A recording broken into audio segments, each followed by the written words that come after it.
et messieurs, chers auditeurs, bienvenue à ce nouvel épisode de la saison 3 de North Africa Talks.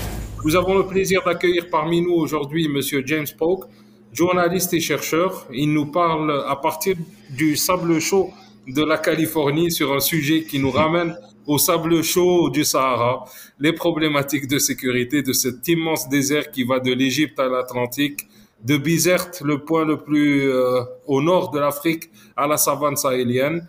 Monsieur Polk, bonjour. Bonjour, c'est un grand plaisir. J'espère ne pas avoir écorché votre nom ni votre titre. Vous êtes bien journaliste et chercheur. Oui, c'est ça.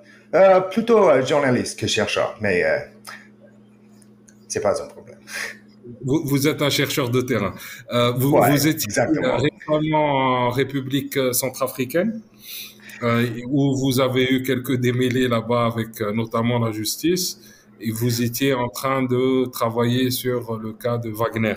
Est-ce que vous pouvez nous en dire un peu plus sur ça, sur vos travaux? Oui, mais pour commencer, il faut dire que je suis retourné en Afrique pour un projet sur la minerie d'or. Et j'espérais de retourner en Mauritanie, où je vivais quand j'étais assez jeune, quand j'avais 21 ans. Et je travaillais en ces temps dans la géophysique. Je cherchais de l'or avant de... Quand j'avais 21 ans, je travaillais dans la géophysique. Je cherchais en fait de l'or et c'était en ce temps avant l'explosion de la minerie traditionnelle au Sahel. Et donc, pour mon projet, en ce temps, avec l'appui du centre Pulitzer, the Pulitzer Center on Crisis Reporting, je retournais en Afrique pour plutôt un projet sur l'exploitation de l'or et des ressources en Afrique en ce moment. Et pour commencer, je suis venu en Centrafrique et c'était plutôt pas un projet sur Wagner, mais en Centrafrique, Wagner, c'est partout. Et donc, je suis retourné dans un temps où une société PMC, une société privée militaire américaine qui s'appelle Bancroft, était en train de commencer leurs opérations en Centrafrique. Et donc, les Wagner, les Russes, les Centrafricains, ils me prenaient pour un Bancroft, pour peut-être un employé de la CIA et tout ça. Et donc, j'étais détenu, j'étais expulsé du pays. Et après 2 semaines de difficultés, après quelque chose qui, on pourrait dire, était un petit crise internationale. Et donc, c'était une vraie aventure. Je rappelle que l'histoire de Bancroft avec la République centrafricaine est une histoire qui est apparue il y a 6 mois, 9 mois, et que en réalité il ne s'est rien passé et que ça s'était arrêté au niveau de la rumeur. Et si je ne m'abuse, il s'agissait plutôt de micmac franco-français plus que autre chose, des micmacs liés notamment à la Macronie. Oui, je crois. Mais en ce temps, on n'en savait rien. Et en ce temps, je crois que plutôt qu'un jeu français, je crois que c'est un jeu centrafricain où le président Touadéra, qui est très, très, très habile, qui est très, très, très sophistiqué dans son petit jeu d'empire où il travaille avec les Russes, mais parfois avec les Russes, il y a des divisions dans les gouvernements où il y a peut-être quelques-uns là-dedans qui sont un peu plus pro-français, un peu plus pro-américain, un peu plus pro-russe. Il y a des divisions dans ce gouvernement. Et pour lui, il joue un petit jeu d'empire où on m'avait dit qu'il voulait il voulait mettre un peu de pression sur les Russes avec ce jeu, avec Bancroft. Et on m'a dit, j'avais des sources dans le gouvernement centrafricain qui m'avaient dit, oui, il y a une petite opération Bancroft qui existe dans le pays. Mais cette idée d'un jeu de PMC contre les Américains, contre les Russes, où il y aurait une grande petite guerre entre les Américains et les Russes, une guerre d'ombre, ça n'existe pas, je crois. Mais en ce temps, on ne savait rien. Il me semble que à l'époque, bon, là on est en train de dévier un petit peu, mais c'est important quand même de le noter. Il me semble qu'à l'époque, ça a coïncidé aussi avec le coup d'État au Gabon, et qu'à l'époque, la République centrafricaine était présidente de la CEAC, donc la Communauté des États de l'Afrique centrale. Et à cette époque-là, il me semble que le président Touadéra était très courtisé par Paris et il jouait un rôle Oui. d'intermédiaire, etc. Et donc, il se sentait un peu fort, un peu grand, et agrandi Ouais. par la France, justement. Oui, et les Russes, ils regardaient avec un mauvais œil, excusez-moi, ce rapprochement entre la France et Touadéra. Et c'est ça l'histoire un peu. Et parce que ça fait, je crois, 3 fois que Touadéra est allé à Paris dans un espace de 18 mois. Et ça fait un vrai rapprochement. Pour moi, c'est très difficile de dire, OK, est-ce que cet rapprochement est vrai ou est-ce que c'est un jeu de mettre pression sur les Russes? Mais ce qu'il faut retenir, je crois, c'est que pour ces pays qui sont très pauvres et qui n'ont pas d'accès au marché international pour prendre l'argent, pour développer leurs ressources et tout ça, il faut en ce moment trouver des partenaires qui sont un peu, comment on dirait ici aux États-Unis, irréguliers.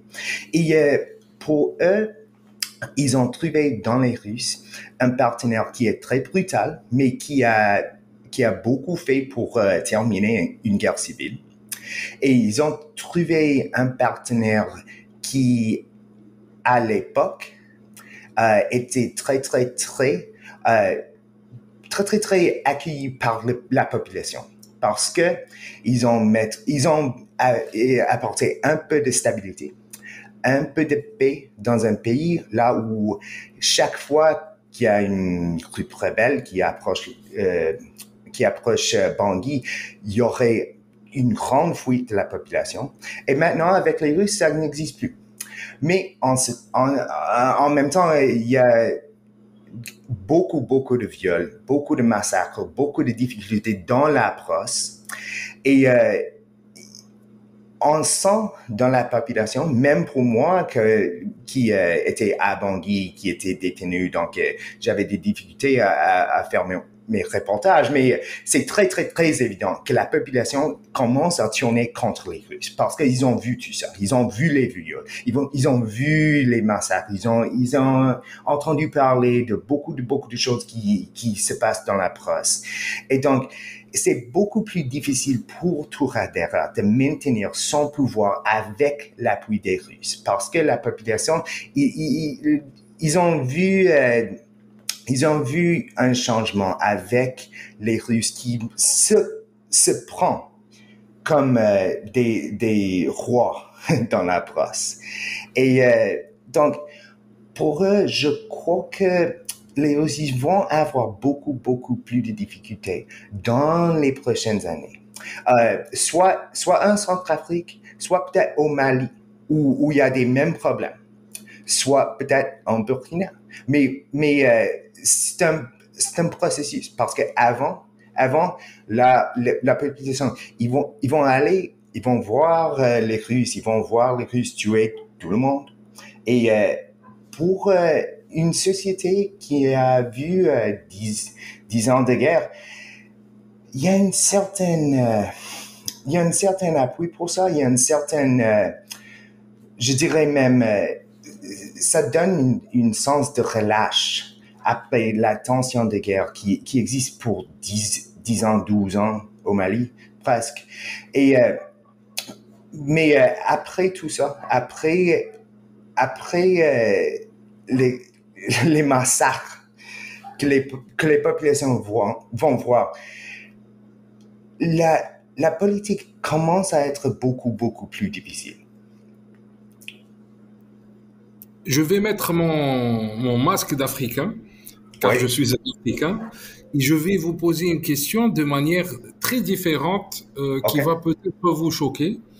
Est-ce que vous ne pensez pas, vous avez cité le Mali, vous avez cité, on a parlé de la Centrafrique, est-ce que vous ne pensez pas, si on prend le cas de la MINUSCA et de la MINUSMA, qui avaient énormément de troupes, est-ce que l'inaction, l'incapacité de ces troupes, notamment celle du Rwanda qui était énorme en, en Afrique centrale, celle du Portugal aussi qui a fait énormément de travail là-bas, mais est-ce que ça ne prouve pas la fin de la logique des missions militaires de maintien de paix de l'ONU, qui sont aujourd'hui remplaçables facilement par des PM6, par Wagner ou par toute autre société? Oh bon, ça ne me choque pas du tout. Parce que je dirais même que dans le sens des conversations privées parmi nos militaires chez nous, aux États-Unis, on commence déjà à croire que ces missions que vous citez n'ont plus de sens.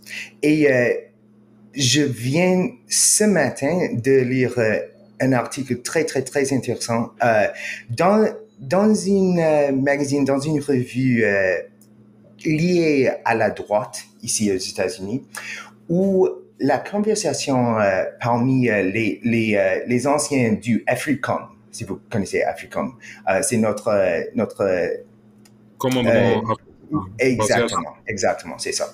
Et au sein d'AFRICOM, ils commencent déjà à parler, à créer notre propre Wagner avec l'aide de... Est-ce que vous connaissez le nom Eric Prince, qui était le fondateur de Blackwater? Oui, Eric Prince...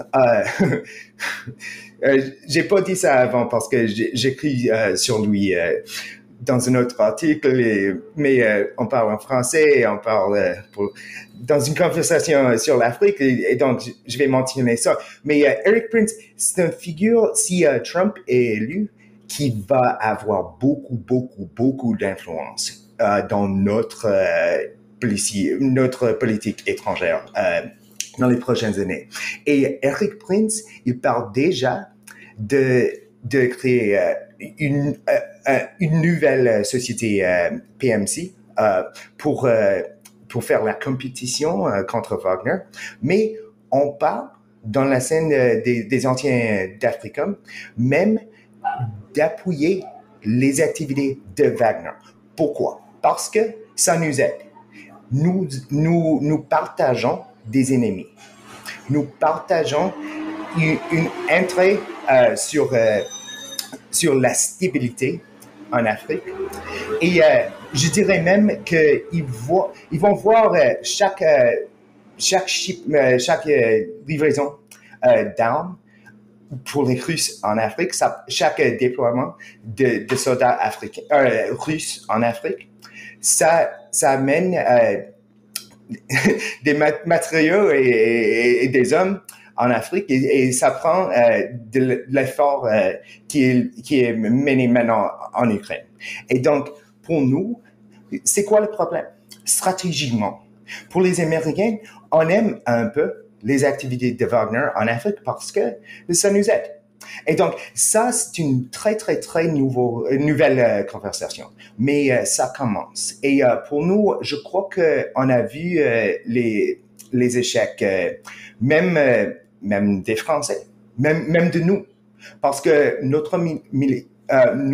militaires, on a vu en Afghanistan, on a vu en Irak, on a vu partout, on a vu maintenant au Yémen, on a vu que notre armée, ça marche pas comme une force efficace. Ça marche pas comme une force force habile. Ça marche pas comme une force flexible.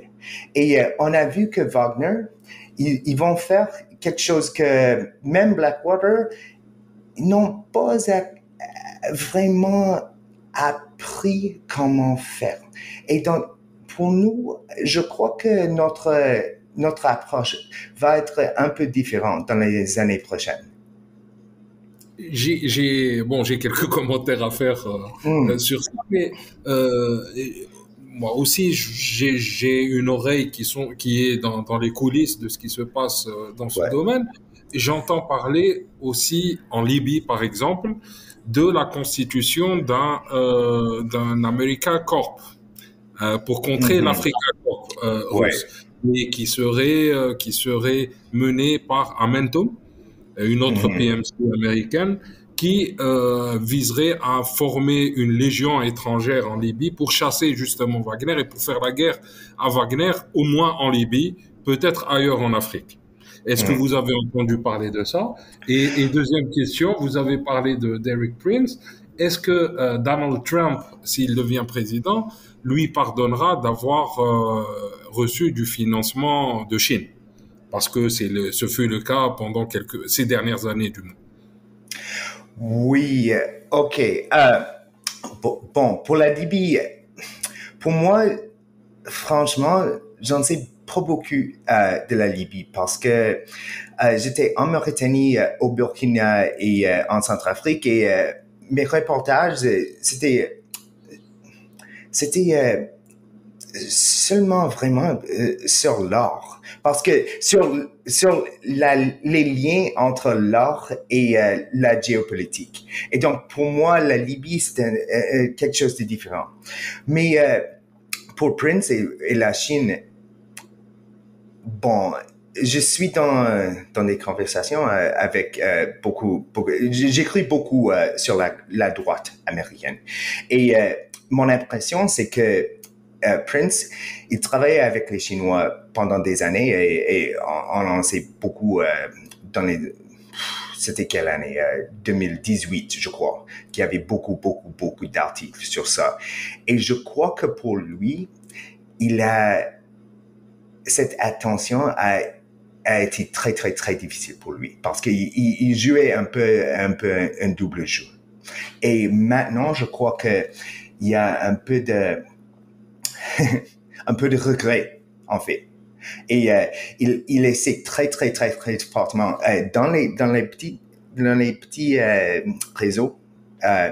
Il essaie très fortement de corriger cette impression que lui, il est mercenaire pour n'importe qui. Maintenant, il travaille très fortement d'être un patriote trumpien, un vrai America First man. Cette genre de choses. Et donc, je crois que c'est difficile toujours avec les Trumpiens parce que est-ce que les liens entre l'administration et l'Arabie Saoudite, c'est un peu caché dans l'ombre. Les liens entre beaucoup de figures dans ce petit monde, c'est pas exactement America First, toujours. Mais je crois que maintenant, il y a une pression même sociale qui a forcé beaucoup de ces gens de changer leur mode de travail à l'étranger. Si ça est une réponse de votre question. Non, c'est une très bonne réponse et je pense aussi que une arrivée de Trump va provoquer des départs massifs à la CIA, dans certaines agences gouvernementales, et lui sera contraint d'outsourcer ce genre d'activité, et donc ça finira fatalement par des sociétés militaires privées qui vont occuper le terrain. Je voulais aussi parler de ce modèle qui a été inventé par Eric Prince, qui est celui d'une PMC, qui se base sur un modèle extractif de matières premières, qui n'a jamais réellement abouti. Ça n'a jamais réellement abouti pour eux. Ils ont essayé, bien sûr, en Irak, ils ont essayé au Sud-Soudan, ça a presque marché. Ils ont essayé au Mozambique, ça a presque marché aussi. Et à chaque fois, on voit Wagner qui fait exactement la même chose. Est-ce que demain, on ne risque pas de nous retrouver avec un partage de la Libye entre Eric Prince et Wagner, dans le domaine du pétrole aussi? Si, c'est un risque, je crois. Et même avec les Chines. Mais pour nous, c'est toujours caché dans l'ombre parce que ces conversations, c'est pas comme la Russie. C'est impossible. Maintenant, après la chute de Blackwater, qui même Eric Prince, il va décrire comme ça, après la chute de Blackwater, c'est presque impossible de parler publiquement d'un PMC aux États-Unis. Parce que il y a une marque noire sur ce terme maintenant chez nous. Mais comme vous avez vu avec Trump, il y a beaucoup de choses qui sont très difficiles de parler avant son élection et après les choses changent très très vitement. Et donc je crois que dans les prochaines années, on verra. Bon, je dirais même que je parle avec les anciens officiels d'intelligence qui ont commencé. C'est pas exactement comme une milice ou une société privée militaire, mais ils ont dit, OK, le CIA, c'est inefficace. C'est comme on dit en anglais, bloated, trop grand, inefficace, trop cher. Et ils commencent à créer même leur propre réseau d'intelligence pour mener des opérations en Afrique pour ralentir les sociétés ressourcières américaines, pour aider les sociétés américaines dans la compétition avec la Chine en Afrique, parce que pour le moment, on n'a pas d'intelligence et on n'a pas de ce genre de lien entre l'État et les sociétés privées comme ça existe en Chine. Et donc, il y a même ce genre de petits réseaux d'intelligence qui essaie un peu de recréer une organisation gouvernementale d'intelligence. Et pour moi, c'était très, très nouveau. Pour moi, c'est quelque chose qu'on n'a pas vu avant. Et je crois que ce genre de choses, ça va être très, très fort. Et même en Turquie, même pour probablement, je ne sais pas, les Israéliens, je ne sais pas. Mais je crois que ce genre de choses va déterminer un peu le futur. On parle de la Turquie, on parle des Émirats, on parle même du Qatar qui s'intéresse de plus en plus à la région. Et on constate une chose, c'est que la région du Sahel est une région qui est extrêmement riche en termes d'or, et pas que d'or, or et uranium et même diamant. Et c'est une région qui est composée d'États, pour ne pas dire faillis, donc failed states, on va dire des États faibles, à très faible pouvoir d'emprise.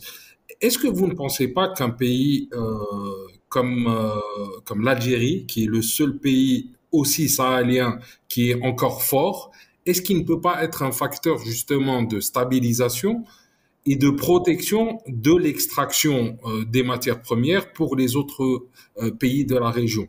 Je m'explique. Euh, Toutes les tentatives qui ont eu lieu de s'approprier, de travailler sur l'or du Sahel n'ont pas réussi par les pays occidentaux, même par la Russie ou par les autres pays de la région du Moyen-Orient.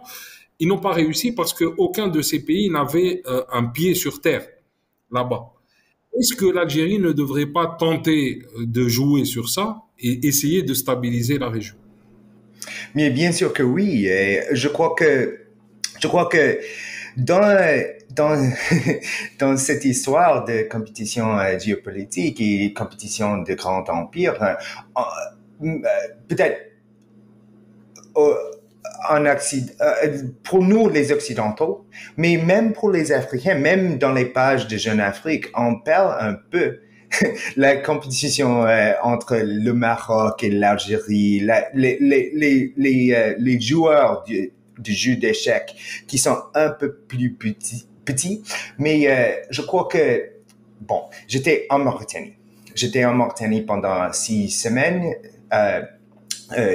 C'était là mi-décembre jusqu'au février.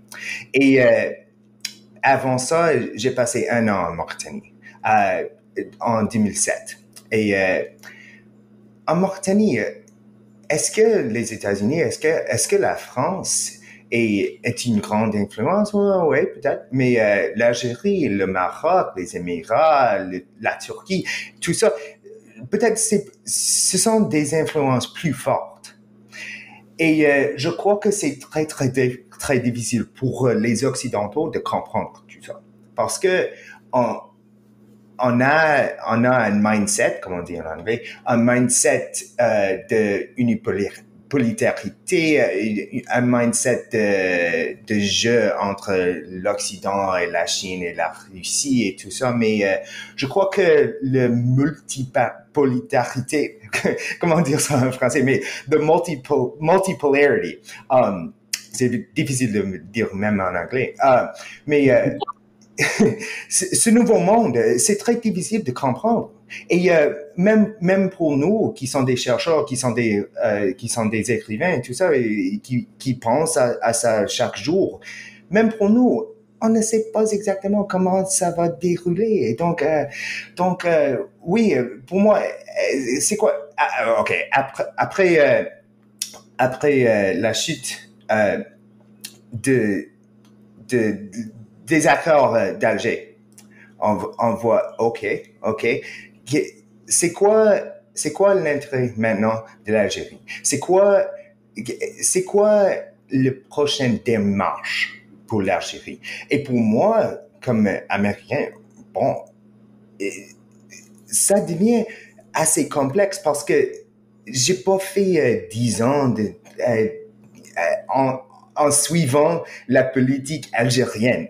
Et donc, pour moi, on voit tout ça et j'ai l'impression un peu d'être un Américain bête classique parce que ça devient très, très, très complexe, même pour moi qui aime l'Afrique, qui a passé du temps en Afrique, qui parle français, tout ça, ça devient très, très, très complexe.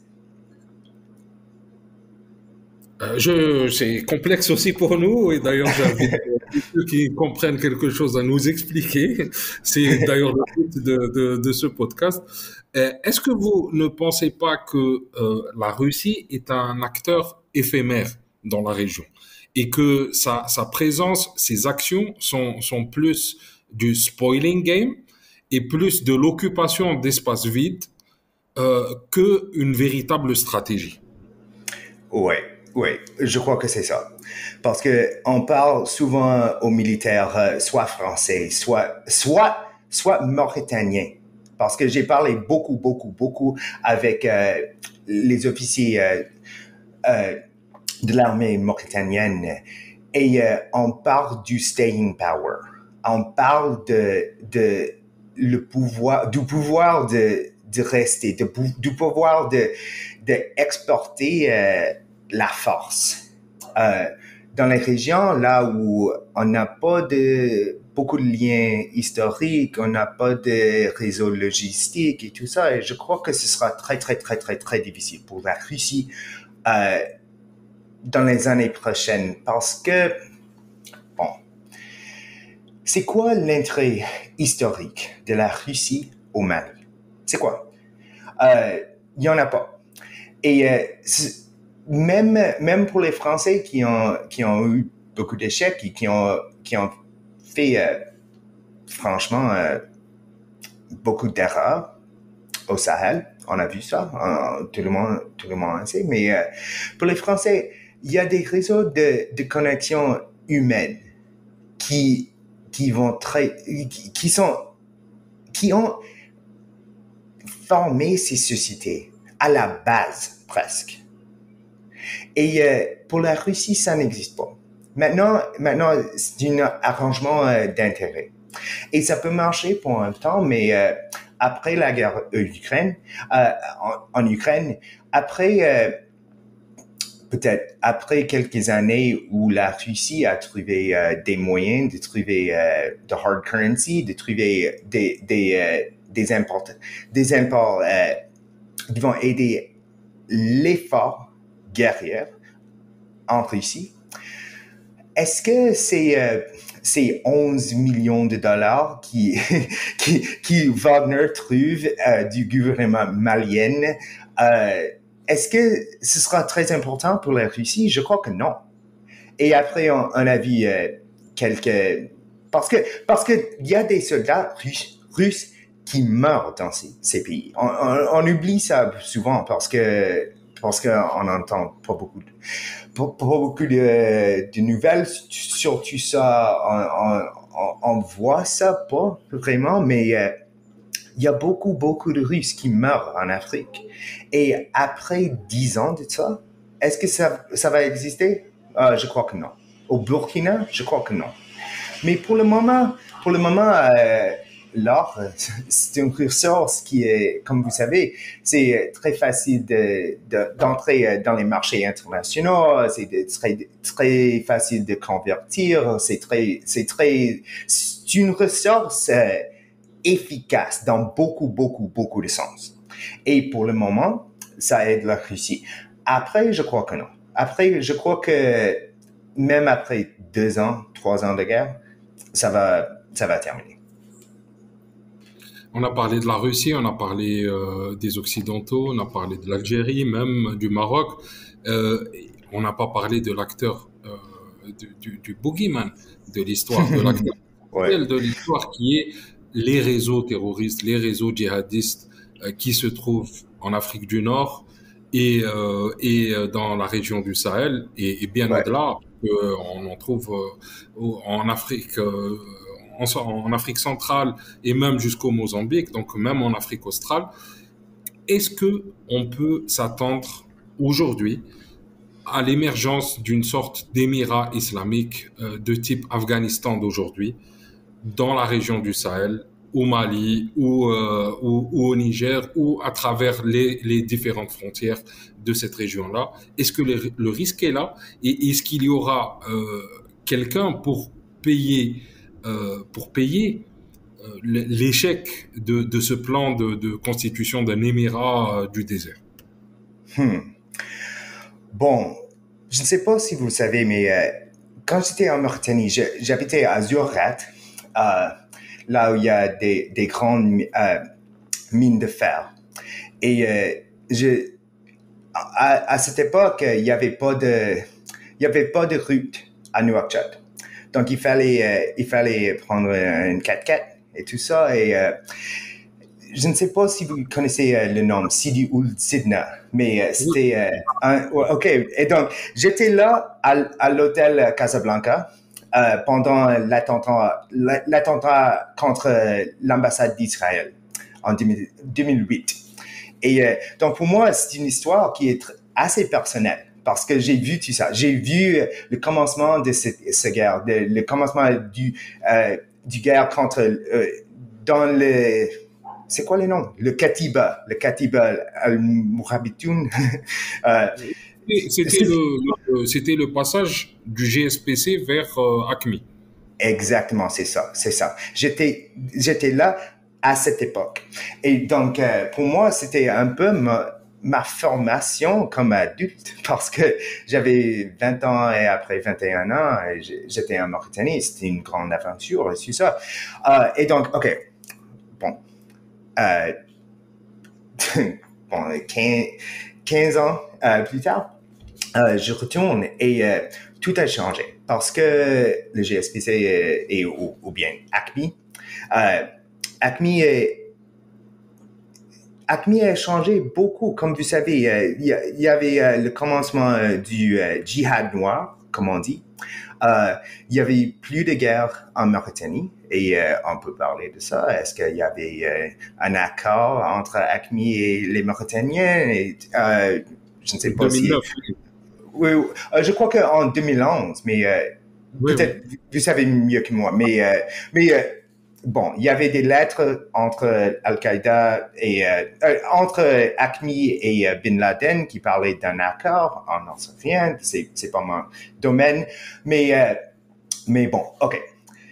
Avec la guerre au Mali et même plutôt au Burkina et au Niger, ça a commencé à être plutôt, moi je dirais, comme ce que j'ai vu au Burkina surtout, c'est que la guerre est un peu plutôt une guerre ethnique, une guerre qui est menée par les Peuls contre une société qui est devenue, franchement, et moi j'aime beaucoup le Burkina, mais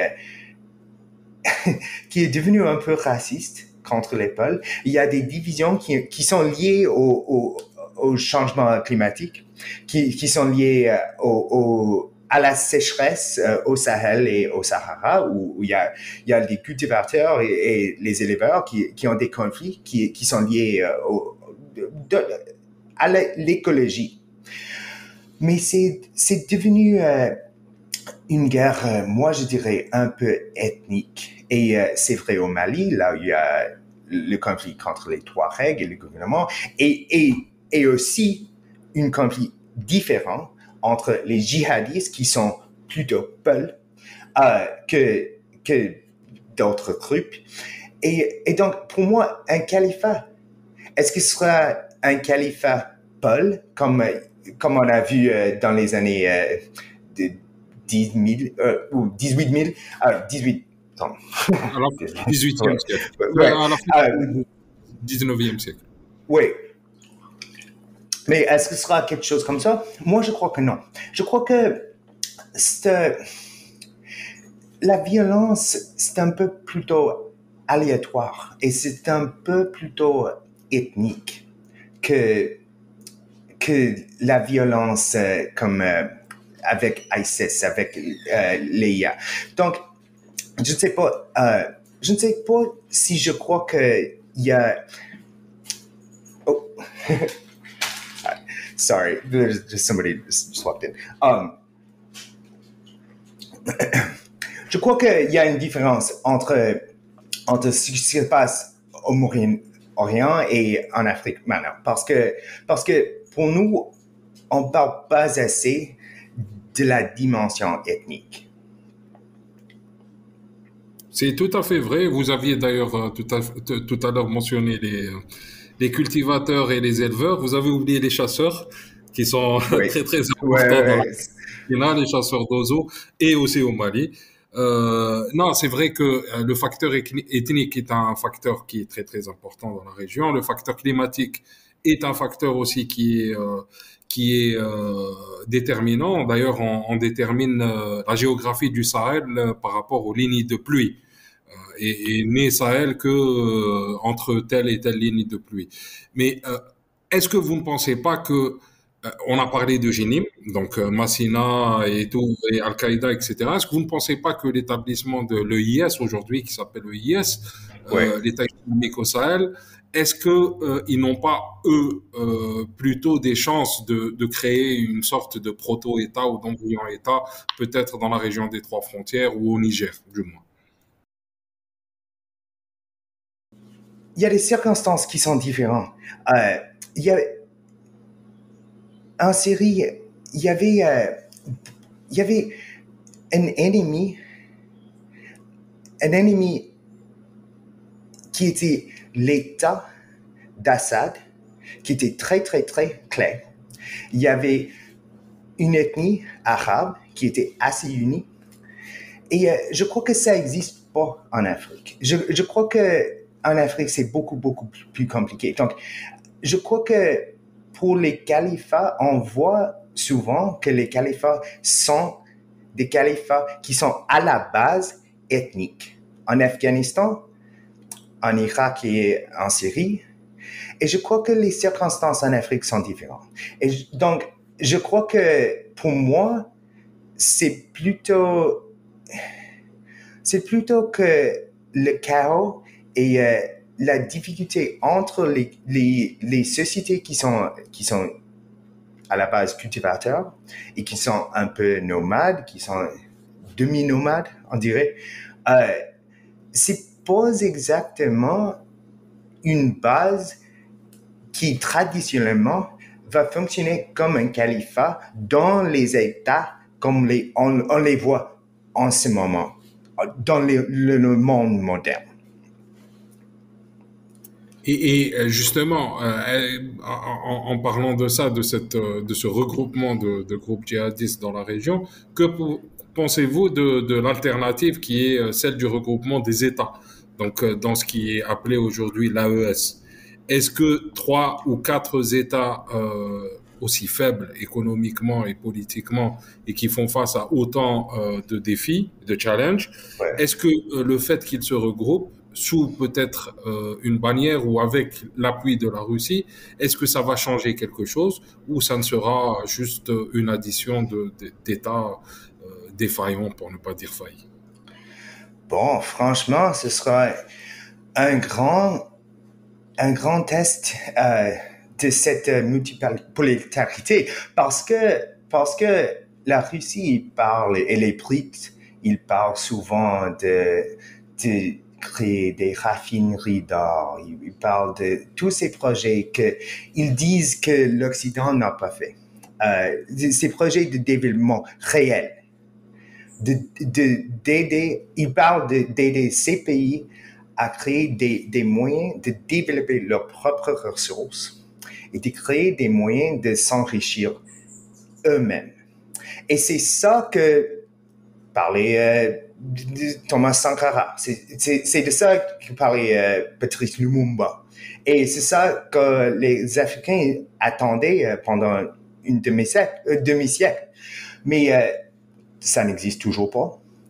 Et donc, pour le moment, la question, c'est est-ce que la Russie, est-ce que cette alliance, cette nouvelle alliance, est vraiment quelque chose de différent ou est-ce que c'est un wolf in sheep's clothing, comme on dit? Et je crois que pour moi, c'est très difficile de dire parce que on voit Traoré au Burkina, il parle et il crie. Il a commencé la construction des raffineries d'or au Burkina. Est-ce que ça va changer quelque chose? Peut-être pas. C'est une petite démarche, mais c'est une nouvelle conversation en même temps. Il faut dire qu'il a changé la conversation.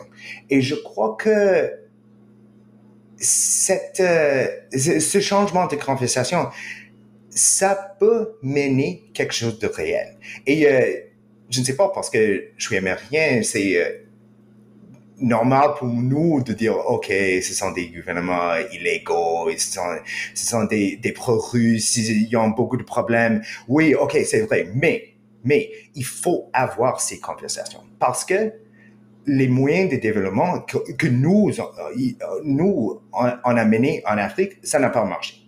Et donc, il faut avoir ces gens comme ça. Et soit démocratiques, soit des gouvernements de coup d'État. Franchement, pour les Africains, je crois que les gens s'en fichent. Je crois que pour les gens, ils vont dire, OK, ça n'a pas marché, il faut avoir ces nouvelles conversations.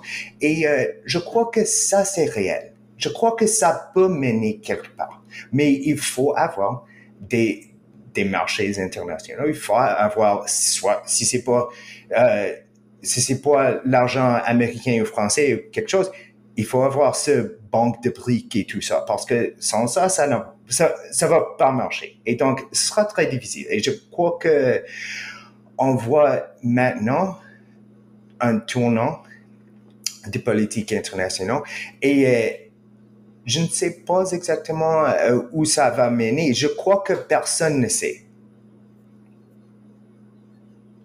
Justement, vous avez un peu devancé ma dernière question. Vous êtes américain, vous êtes chercheur, vous travaillez sur l'Afrique, du moins sur le Sahel, et c'est assez rare aux États-Unis qu'il y ait Ouais, qu'il y ait des voix connaisseuses de la question sahélienne. D'ailleurs, c'est très rare d'en voir partout dans le monde. Le Sahel est une partie délaissée du monde, malheureusement, alors que c'est une région qui est très riche humainement avant tout.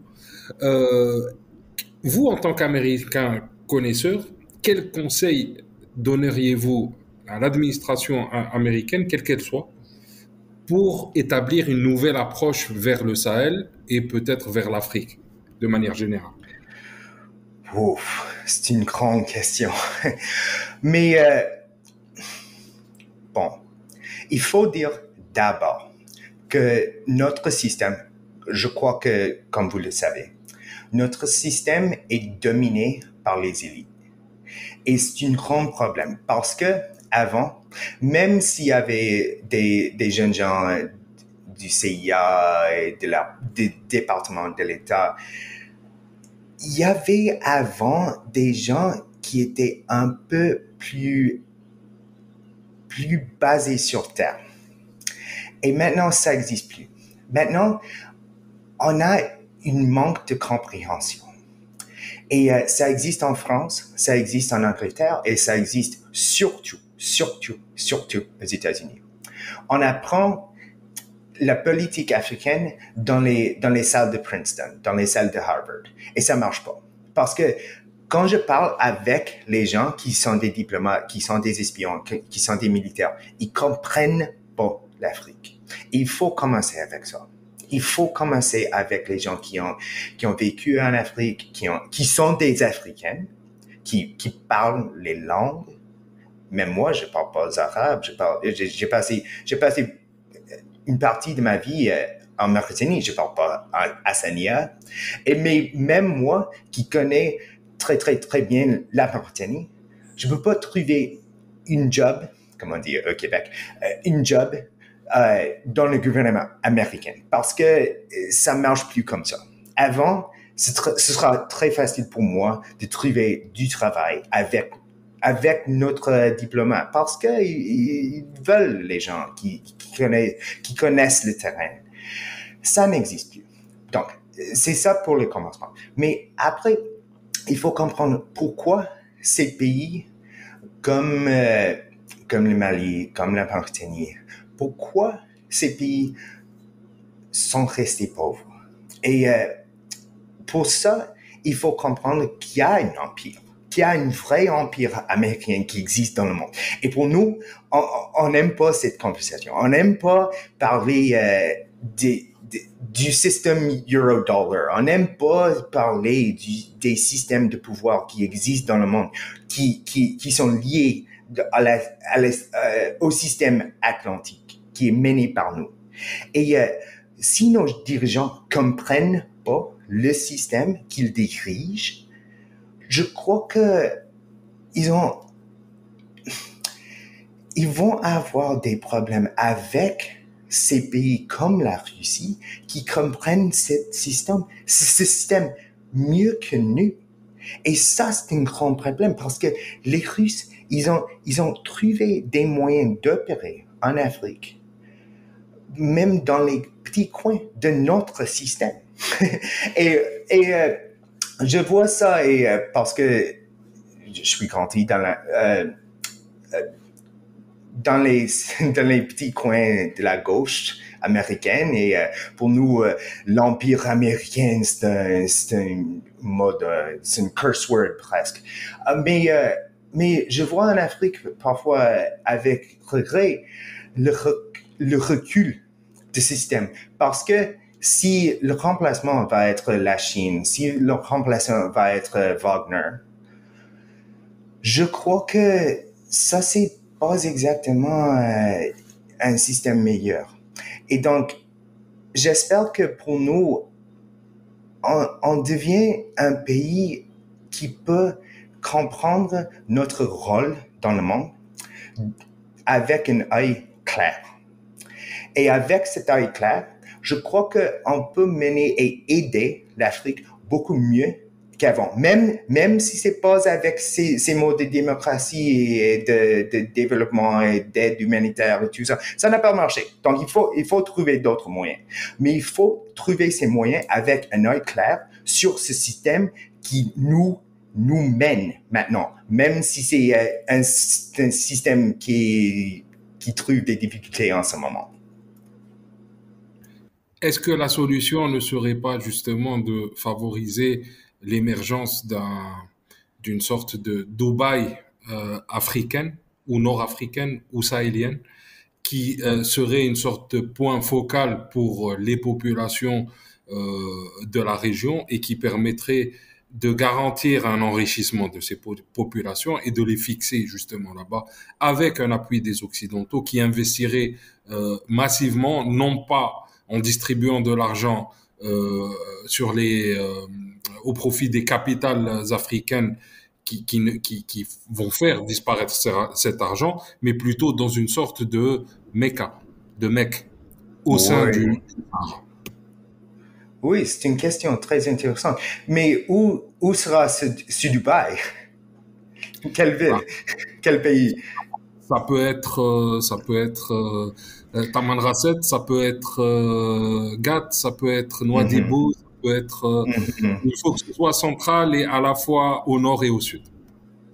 Oui, mais bon, c'est une question très intéressante. Mais c'est exactement ce que je dis parce que avec une approche comme ça, on a un plan. on a parce que pour nous, on a cette idée que le système c'est aléatoire. C'est un système qui se déroule naturellement. Et c'est pas vrai. C'est pas vrai. Donc, ce que je crois qu'il nous manque maintenant, c'est un plan. Et sans plan, comme la Russie et comme la Chine a mené en Afrique, sans plan, ça va pas marcher.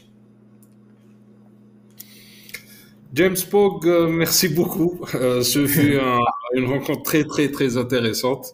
Merci d'avoir partagé vos idées sur l'Afrique du Nord ou le nord de l'Afrique avec nous, avec nos auditeurs. J'espère vous revoir bientôt avec nous. Merci beaucoup. C'était un grand plaisir.